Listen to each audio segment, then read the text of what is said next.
Well, I'm on the farm today here in our west field. I got a little bit of a windrow to finish up from the last video, and then I got to move up on top where that little plateau is and knock that out. It's a beautiful day here, probably about 70 degrees, humidity's low. The wind is fairly steady, but we're getting some strong gusts. The hay up on that plateau, it's first time it's been cut all year, so it's pretty heavy, and I got a feeling when I get up there my fluffy windrows are going to be blown all over the place, but that's okay. It's going to be a little noisy in here today. I got this window propped open so I can better see the pickup, and my antennas go around about 3 times and then back and forth like that. It's not a big spot, but there's some volume of hay in here. Running second gear, multi-power low and high. So let me make a round or two and I'll come back.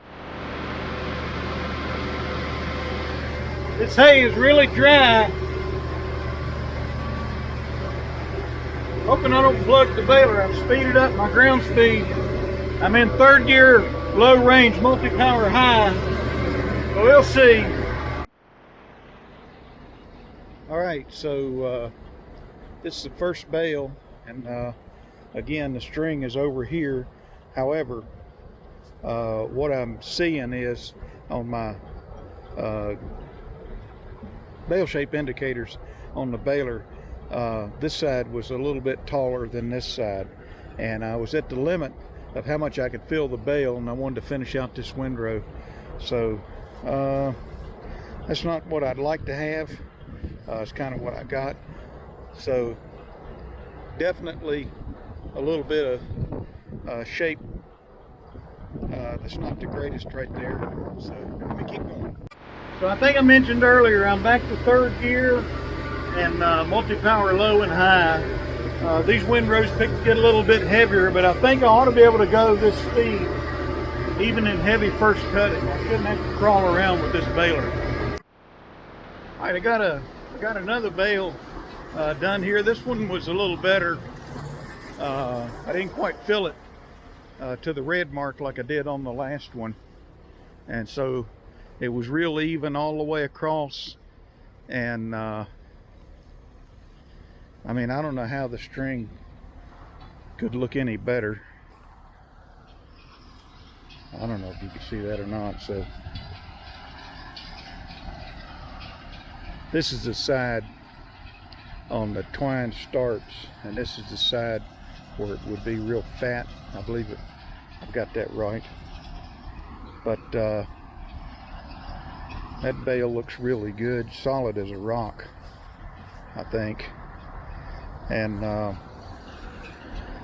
so it's hard to get video while I'm baling. I really need to be paying attention to the tractor, but I'll just kind of stop with the bales. I got almost to the end of the windrow here, and I just pulled out of the way instead of trying to back up. Tied it off and dumped it right here. So 2 bales out of this spot right here so far. That's not bad. One thing I'm watching for when I get out and check the bale, I'm also watching for how far closed this hydraulic cylinder goes. And I think maybe the reason my belts were slipping on the short hay last spring is I may not been getting this door closed as tight as it should be. So as I mentioned in my other video, I'm closing with my remotes to the rear so that there's no way I can get into a float position if I was going in the other direction. So that seems to be working out pretty good, I guess. I'm trying to do it a little less weaving and a little more just straddling, putting the seam of that hood right down the center of the windrow. And they're wide enough that they fill up the pickup, and just see how it goes.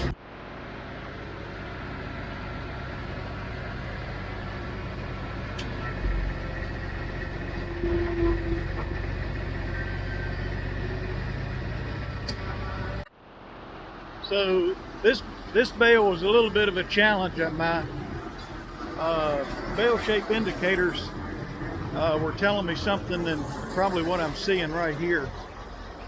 And You can see all this chaff. I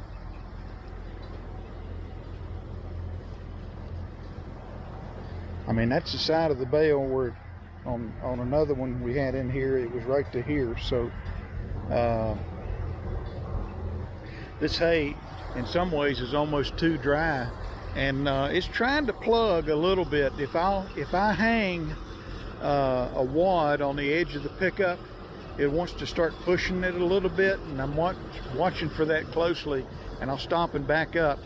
The best case scenario is when I just put the hay right down the center of the baler and only weave when I have to. And I think my windrows are wide, but this hay is just ultra dry, and I don't know, I think if there was a little bit of dew out here or a little bit later in the day, it might go a little bit easier, but that bale should have been a little shorter on this side. And I know maybe this seems a little bit repetitious and maybe boring, but it's helpful for me, even though I put it out on YouTube, that I can come back and look and see exactly what I did with the baler. So had a little trouble with the twine right here. I had to come back over. I kind of overshot, but all in all, that's a nice looking bale.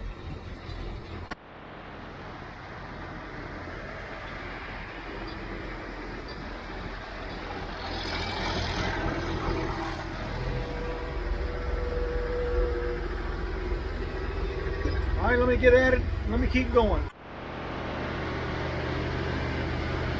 All right, so I finished this field, this little spot right here. Let me tie the bale and I'll come back.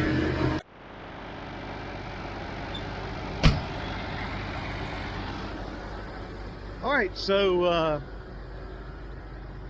this bale is just a touch smaller, and what I did is I went out and got as many of the clumps as I could get, and I was wary of that because when I had trouble back in the spring, when I would drive around without picking up hay, the belts would stop, and one time there was smoke, and that made me my heart beat real fast for some reason.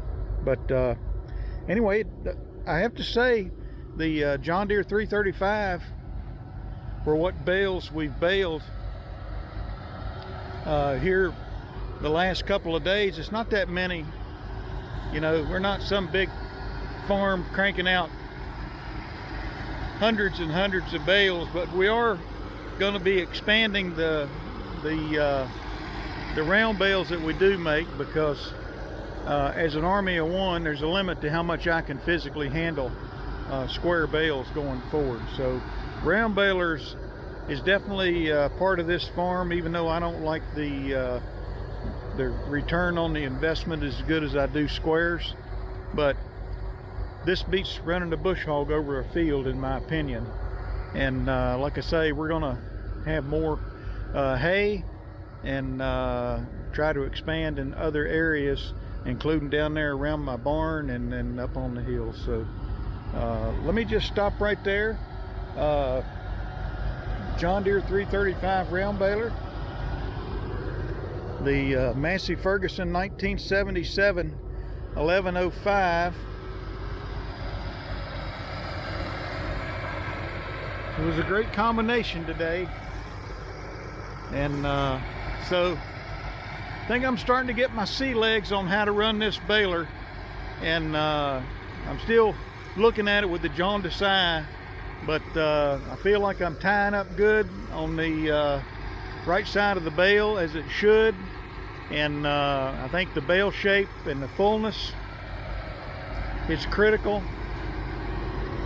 I dumped the bale when that indicator gets right about here, really right down to about here, and then I want these two guys to be even, and that seems to make the twine even across the edges and come out to the right side of the baler when I do. So let me call that a video. We got more hay to do here. Probably still got some round bales, and then we got some square bales I'm going to attempt to make here in the next day or so. So hit the like button, subscribe, comment, share, and we'll talk to you later.